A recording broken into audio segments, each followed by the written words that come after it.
हमने कभी कोई दावा नहीं किया हम कोई ईश्वर हैं या हम कोई चमत्कार करते हैं या हम कोई मिरेकल करते हैं। हमारे पास जो गुरु कृपा है हम ईश्वर से प्रार्थना करते हैं। जैसे पुत्र के बीमार होने पर माता और पिता प्रार्थना करते हैं, वैसे ही शिष्य के आपत्ति विपत्ति में हम अपने इष्ट से प्रार्थना करते हैं और हमारा इष्ट चमत्कार हमारे बालाजी कृपा कर देते हैं। उससे लोग अलग अलग दृष्टि से देखते हैं। तो अब आप इसको किस दृष्टि से देखेंगे ये आपके ऊपर है। पर सनातन में क्या ताकत होती है उसका प्रत्यक्ष प्रमाण बागेश्वर बालाजी का दरबार है। पर धीरेन्द्र शास्त्री जी, आप कह रहे हैं आपके पास कुछ विशेष पावर्स नहीं है, आप कोई चमत्कार नहीं करते, लेकिन आप अपने ईष्ट से या हनुमान जी से जब कुछ कहते हैं तो वो कर देते हैं। ये तो सबके साथ नहीं होता। मैं तो हनुमान जी को देख नहीं सकता, उनसे बात नहीं कर सकता। हाँ, अंतरात्मा से प्रार्थना कर सकता हूं, मेरे पास ये पावर नहीं है। वो प्रार्थना में दोनों में जमीन आसमान का अंतर है। कहने में और प्रार्थना में दोनों में अंतर है। कहना ऑर्डर हो गया, प्रार्थना स्तुति हो गया। तो आपको प्रत्येक भक्त को अनिवार्यता है। नहीं, लेकिन आपके पास जो पावर्स हैं वो मेरे पास तो नहीं है ना, तो आप तो विशेष हुए फिर। उसके लिए फिर आप, हम कोई विशेष नहीं है, ये आपकी दृष्टि है। अगर आप मानते हैं तो हमें कोई बुराई नहीं है। जो कई लोग हमें उल्टा सीधा भी तो मानते हैं, तो उससे भी हमें कोई बुराई नहीं है। उनके प्रति हमारी कोई नाराजगी भी नहीं है। तो ये आपकी दृष्टि है, हम अपने आप को नहीं मानते। आपको हनुमान जी दिखते हैं क्या? नहीं, बिल्कुल भी नहीं। हमने ऐसा कभी दावा भी नहीं किया। तो आप जब संपर्क साधते हैं तो कैसे साधते हैं? मतलब आप अपने विचार में संपर्क साधते हैं?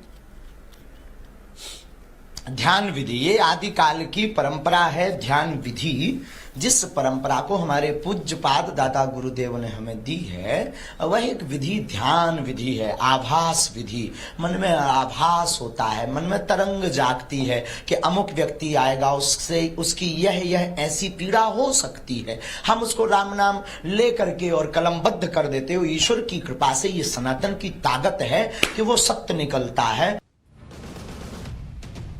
पंडित धीरेन्द्र कृष्ण शास्त्री का दावा है कि जो वो करते हैं वो चमत्कार नहीं है बल्कि ध्यान विधि, और ये विद्या उनको उनके गुरु दादाजी से मिली है।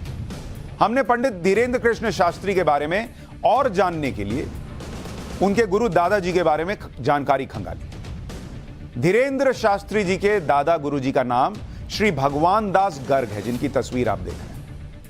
वो भी बालाजी सरकार का दरबार चलाते थे, जैसे अभी पंडित धीरेन्द्र शास्त्री चलाते हैं। धीरेन्द्र शास्त्री का परिवार मध्य प्रदेश के छतरपुर के गढ़ा नाम के गांव में रहता है। गढ़ा गांव में ही एक पहाड़ी है जहां शंकर भगवान की मूर्ति थी। इस पहाड़ी को मरघट पहाड़ी कहते हैं, क्योंकि इसी के पास शमशान में अंतिम संस्कार किया जाता था। धीरेन्द्र शास्त्री के दादा गुरुजी पंडित भगवान दास गर्ग ने इसी पहाड़ी पर शंकर भगवान की मूर्ति के बगल में बालाजी हनुमान की मूर्ति स्थापित की और रोजाना बालाजी की पूजा करते थे।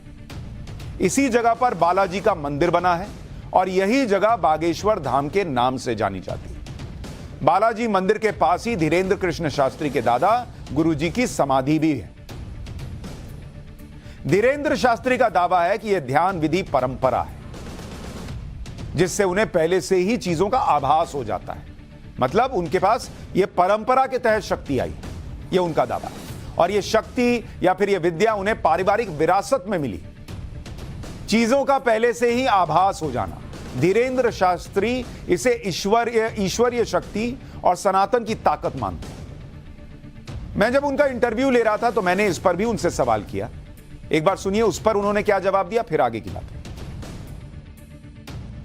हम जो है, आप हमारे सन्मुख आइए, हमें जो भी आभास लगेगा उसकी एक परंपरा है। हम कोई जादूगर नहीं है कि कोई भी बोले खेल दिखा दो।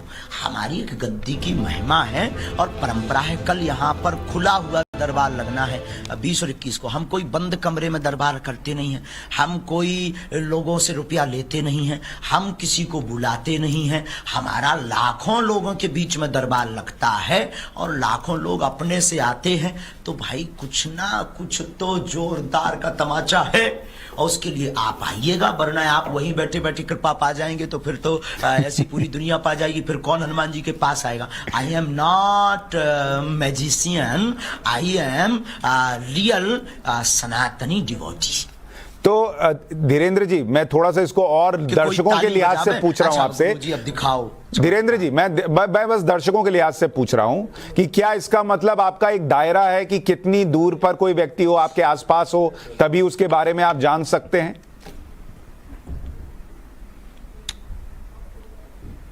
कोई दायरा नहीं है। दरबार की गद्दी की परंपरा है जो हमारे दादा गुरुजी लगाते थे। गद्दी पर आवाहन किया, श्री हनुमान जी से प्रार्थना की कि हे बागेश्वर बालाजी, जितने सन्मुख बैठे हैं उनकी जो जो पीड़ा है उन पर अपनी कृपा करो। हनुमान चालीसा का मन ही मन पाठ किया और मन में आभास को लेकर के पेन कागज लिया, लिखना शुरू कर दिया। उस कागज के आधार पर हमें आभास हो जाता है कि अमुक व्यक्ति की ये अर्जी है, उसके मन में ऐसे ऐसे प्रश्न हैं और ईश्वरीय सत्ता सनातन की क्या ताकत है उसका प्रमाण ये है कि जो व्यक्ति आता उसके वही प्रश्न निकलते हैं। बस इतना है। अच्छा धीरेन्द्र शास्त्री जी, कोई शक्ति क्या आप भूत प्रेत देख सकते हैं? आपने कहा आपने हनुमान जी को नहीं देखा, आपको आभास होता है, उनसे संपर्क है। क्या भूत प्रेत देख सकते हैं आप? हमने किसी को नहीं देखा। हम काहे भूत प्रेत को देखेंगे? काहे हम भैया मरे आदमी, हम जिंदा आदमी है भैया। भूत प्रसाद निकट नहीं आवे। इस हनुमान चालीसा की सिद्धि के कारण जय जय हो जाता है भैया। पंडित धीरेन्द्र शास्त्री बड़े रोचक व्यक्ति और उनके बारे में जानना बड़ा दिलचस्प है। उनके परिवार के बारे में भी आपको बताता हूं, क्योंकि जब हम सारी चीजों पे चर्चा कर रहे थे, उनका इंटरव्यू किया, उनका लाइव टेस्ट देखा, तो हमने उनके बारे में और खंगाला। उनका बचपन क्या था वो भी आपको बताता हूं। 4 जुलाई 1996 को मध्य प्रदेश के छतरपुर जिले के गढ़ा गांव में ब्राह्मण परिवार में उनका जन्म हुआ। पिता का नाम रामकृपाल जी महाराज, माता का नाम सरोज। 3 भाई बहन में धीरेन्द्र शास्त्री सबसे बड़े। ऐसा दावा है कि उनका बचपन गरीबी और तंगहाली में बीता। उनका परिवार कर्मकांडी ब्राह्मण का परिवार था, तो पूजा पाठ में जो दक्षिणा मिल जाती उसी से 5 लोगों का परिवार चलता। इसी वजह से धीरेन्द्र शास्त्री को अपनी शिक्षा भी अधूरी छोड़नी पड़ी, क्योंकि उतना पैसा नहीं।